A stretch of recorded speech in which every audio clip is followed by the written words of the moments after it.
Let me see you try. So much fun. It has been so beautiful to connect with like-minded souls and be able to be here and sharing my gifts and my passion on stage. I flipping enjoy it. Like, it's my first time.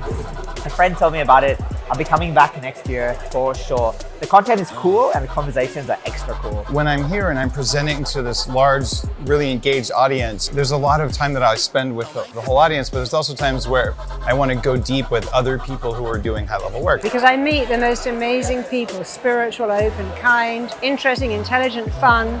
It's very rare to find these amazing people all in one spot. So they give you very interesting perspectives about life and business and how to operate life. For me, it's like coming home. It's like reconnecting with my soul family, where everyone from all over the world shows up, and it feels amazing to be here. It's been very beneficial to me, for sure. And it's still actually sinking in. Yeah, you really feel a kind of change when you've been there in person. So Mindvalley creates events like Mindvalley University where the community gets to come together, especially after everything we've been through for the last couple of years as a planet. Being able to come together at events like this and reconnect, and it's unbelievably valuable.